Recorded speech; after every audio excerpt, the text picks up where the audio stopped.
¿Es Cristo tu Señor? Por A.W. Pink. No te preguntamos, ¿es Cristo tu Salvador? Sino, ¿es Él de verdad y realmente tu Señor? Si Él no es tu Señor, entonces, con toda seguridad, Él no es tu Salvador. Aquellos que no han recibido a Cristo Jesús como su Señor y aún suponen que es su Salvador, están engañados, y su esperanza descansa sobre un fundamento de arena. Multitudes son engañadas acerca de este punto vital, y por consiguiente, si el lector aprecia su alma, le rogamos que haga una lectura más cuidadosa a este pequeño tratado. Cuando preguntamos, ¿es Cristo tu Señor?, no preguntamos, ¿crees en la divinidad de Jesús de Nazaret? Los demonios hacen eso. Ver Mateo capítulo 8, versículos 28 y 29. Ya, a pesar de eso, perecen. Usted firmemente queda convencido de la deidad de Cristo y aún puede estar en sus pecados. Usted puede hablar de Él con mucha reverencia, llamarle por sus títulos divinos en sus oraciones y aún puede no ser salvo. Usted puede abominar a aquellos que menosprecian su persona y niegan su divinidad, y sin embargo no tener ningún amor espiritual hacia Él. Cuando preguntamos, ¿es Cristo tu Señor?, queremos decir, ¿ha ocupado Él de verdad el trono de tu corazón? ¿Gobierna realmente Él tu vida? Todos nos descarriamos como ovejas, ¿cuál se apartó por su camino? Isaías 53, versículo 6. Describe el camino que todos seguimos por naturaleza. Antes de la conversión, cada alma vive para complacerse a sí misma. Antiguamente estaba escrito, cada uno hacía lo que bien le parecía. ¿Y por qué? En estos días no había rey en Israel, dice Jueces capítulo 21, versículo 25. Ese es el punto que queremos poner en claro al lector. Hasta que Cristo se convierta en tu rey, Primera de Timoteo capítulo 1, 17, Apocalipsis 15, versículo 3. Hasta que te rindas a su gobierno, hasta que su voluntad se convierta en la regla de tu vida. El ego llegará, el control, y así Cristo es negado. Cuando el Espíritu Santo comienza su obra de gracia en un alma, Él primero convence de pecado. Él me muestra la naturaleza verdadera y horrible del pecado. Él me hace consciente de que se trata de una rebelión, un desafío a la autoridad de Dios, colocar mi voluntad en contra de la de Él. Él me enseña que al ir por mi camino, ver Isaías 53, versículo 6, al agradarme a mí mismo, he estado luchando en contra de Dios. Cuando mis ojos son abiertos para ver la rebelión de toda mi vida y ver qué tan indiferente he sido respecto al honor de Dios, qué tan indiferente he sido respecto a su voluntad, me lleno de angustia y horror y me maravillo que el 3 veces santo no me haya arrojado al infierno. Lector, ¿ha experimentado usted alguna vez esto? Si no, hay razón muy seria para temer que usted aún esté muerto espiritualmente. La conversión, la verdadera conversión, la conversión que salva, es un volver del pecado hacia Dios en Cristo. Es un abandonar las armas de mi guerra en contra de Él. Un cese de despreciar e ignorar su autoridad.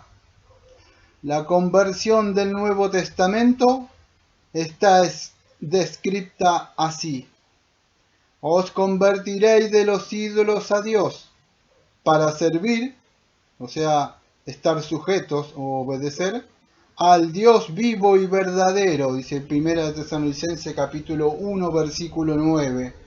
Un ídolo es cualquier objeto para el cual rendimos lo que solo le pertenece a Dios, el lugar supremo de prioridad de nuestros deseos, la influencia que modela nuestros corazones, el poder que domina nuestras vidas. La conversión es un cambio completo, donde el corazón y la voluntad repudian el pecado, el ego y el mundo. La conversión genuina es siempre evidenciada por: Señor, ¿qué quieres que haga? Ver Hechos capítulo 9 versículo 6. Es una claudicación incondicional de nosotros mismos hacia su santa voluntad. ¿Te has rendido a Él? Ver Romanos 6:13. Hay muchas personas que les gustaría ser salvos del infierno, pero ¿quién no quiere ser salvado de su voluntad propia de apartarse de su propio camino, ni de una vida de alguna forma, de cosas mundanas? Pero Dios no los salva según sus términos. Para salvarse debemos someternos a sus términos. Deje el impío su camino y el hombre inicuo sus pensamientos y vuelvas al Señor, el cual tendrá de él misericordia, dice Isaías 55 versículo 7. Dijo Cristo: así pues, cualquiera de vosotros que no renuncia a todo lo que posee, no puede ser mi discípulo. Lucas 14, versículo 33.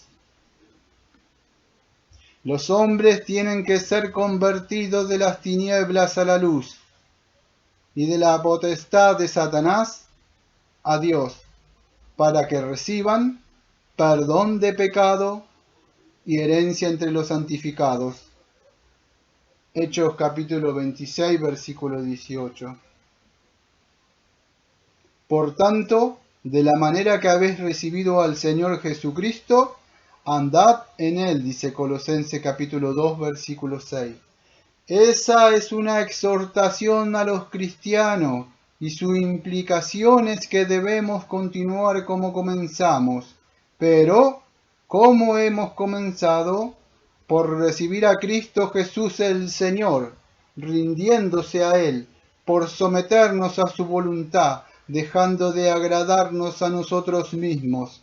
Ahora pertenecen a su autoridad y sus mandamientos se han convertido en su regla de vida. Su amor nos constriñe a una obediencia alegre e incondicional. Se dieron primeramente al Señor, ver 2 Corintios capítulo 8 versículo 5. ¿Ha hecho usted esto, mi estimado lector? ¿Sí? ¿Se manifiesta en tu vida? ¿Pueden ver aquellos con quienes tienes contacto de que ya no vives para complacer tu ego? Ver 2 Corintios capítulo 5 versículo 15. Oh, mi querido lector, no yerres en este punto. La conversión que el Espíritu Santo produce es algo muy radical. Es un milagro de gracia. Es cuando se le entrona a Cristo en la vida de uno. Y tales conversaciones son muy raras. Multitudes de personas tienen suficiente religión para hacerles miserables. Se rehúsan a abandonar cada pecado conocido y no hay verdadera paz para un alma hasta que lo haga. Ellos nunca han recibido a Cristo Jesús el Señor. Ver Colosenses capítulo 2 versículo 6. Si lo hubieran hecho, entonces el gozo del Señor sería su fuerza. Nehemías 8:10. Pero el lenguaje de sus corazones y sus vidas, no de sus labios, es: no queremos que éste reine sobre nosotros. como dice Lucas 19, versículo 14. ¿Es este su caso? El gran milagro de gracia consiste en transformar a un rebelde impío en un súbdito cariñoso y leal. Es una renovación del corazón, donde la persona ha llegado a aborrecer lo que antes amaba, y las cosas que les parecían molestas ya les son muy atractivas, como dice 2 Corintios 5:17. Según el hombre interior, él se deleita en la ley de Dios. Romanos capítulo 7, versículo 22. Él descubre que los mandamientos de Cristo no son gravosos.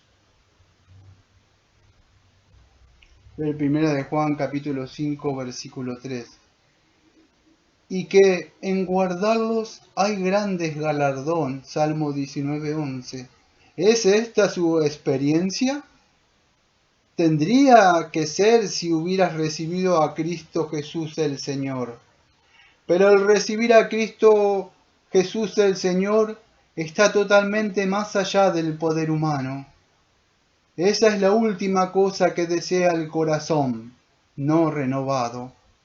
Debe haber un cambio de parecer sobrenatural en el corazón antes de que pueda existir aún el deseo de que Cristo ocupe su trono. Y ese cambio nadie lo puede realizar sino solamente Dios. Ver 1 Corintios capítulo 12 versículo 3. Por lo tanto, buscad al Señor mientras pueda ser hallado, dice Isaías 55 versículo 6.